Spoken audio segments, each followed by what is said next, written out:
Hi, Easy here. Welcome to a quick build showcase that I've been working on. This is very reminiscent of Poet's Pens from way back when, with dual Poet's Pens with Arc and Ball Lightning in one set, and Arc and Lightning Warp in another set. And in a solo self-found environment, you don't really have access to those Poet's Pens, and I think Spellslingers in general are far more accessible, especially because they're just gem links. Which allows us to have a little bit more fun with the combinations that we can make. You can also use this a Poet's Pen along with a Spellslinger to have multiple spells being slung out, but I'm designing this specifically for solo self-found environment, so I'm not relying on a Poet's Pen. But I want to have a quick showcase of this Templar? I don't even know the Ascendancy name. What the heck am I? Inquisitor, sorry. A quick showcase of an Inquisitor that I've been building. I'm level 76. Super, just hit the maps. I think I played like, it's 16 hours, but that's like 9 hours of AFK. So it's super recent. I'll run a quick courthouse map. And I think this is a really solid approach to early mapping, as well as having potential for bossing. And here I'll show you a quick interaction of why I think Spellslinger is actually a really good option for a build like this. Is because we have Arc for our clear, we have Ball Lightning for our single target, and we have Lightning Warp for our movement. And notice how I'm using Flame Dash as well.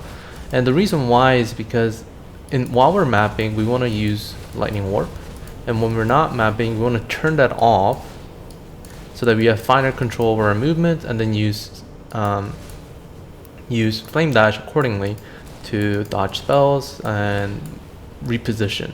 But while we're mapping, we can turn it back on, and we can just go to town. And the cool thing about Spellslinger is that unlike other mana reservations, you don't need to have mana to be able to reserve, like re-reserve it. So to give you an example, I want to turn off my Lightning Warp right now. You see how I have mana that's missing? That was previously reserved. I can turn it back on without having to wait for the mana to refill. So what that gives you is this really fine control over when you activate when you activate Lightning Warps and when you don't. And I have like level 1 or like level 5 or 6 less duration and Swift Affliction and Lightning Warps right now. So that means that the cooldown, or sorry, the less duration isn't actually as high as it could be, which makes the build a lot smoother when we're warping around. And we also have not level 20 Spellslinger gems, so that means that we're not gonna have the full cooldown reduction. So you might say like, okay, you have no control over what you're hitting. Well, we can turn it off, have finer control, and die in the process. Have finer control like this, do the stutter stepping kite, and then when we want to go back to mapping, we can just turn it right back on and proceed the rest of the map as you want.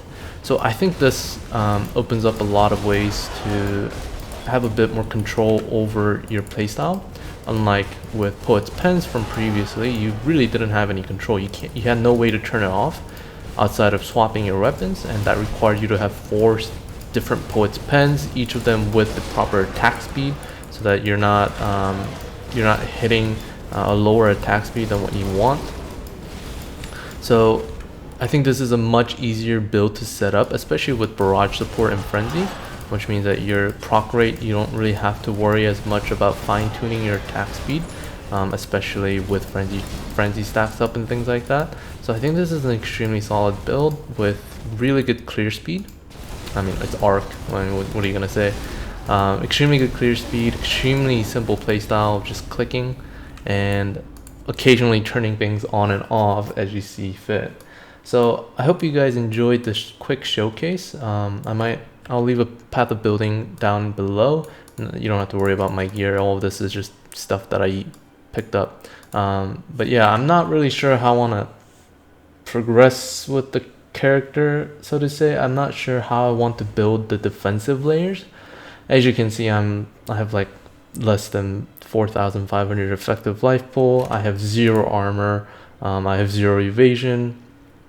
So a lot of it's gonna come down to block, and maybe I'll get a shield with life recovered on block, and push a little bit of my ES as well. Use this soul tether to get leech, overleech, along with Doriani's lesson. That's how I'm initially thinking that I would do, but this could be another build where it's just lol forehead don't get hit build. I'm not quite sure, but I think over time, as I get better weapons, as I get better damage scaling, more defensive items in the first place with proper stats, so the harvest mechanic got buffed, I think I'll be able to craft a lot better resistance gear overall going forward, as well as something like Assassin's Mark on crit rings, Assassin's Mark on hit rings, and actually getting that last ascendancy point so that I can ignore enemy resistances, I think would be great as well. So I'll see how it goes. I have a long weekend coming up. It's 4th of July as well, so I won't be able to post too many videos in the future weekend, as well as I'm a little busy IRL as well going forward. So we might be at a point where I just stay on this build for quite a while. I'm actually enjoying this playstyle a lot more than I anticipated. So I think that's where we're gonna sit. Just kind of build on this character a bit more, kind of flesh it out, get a really nice weapon, so I'm doing some massive damage. So yeah, hopefully you guys enjoyed this showcase, and I'll see you guys next time. Take care.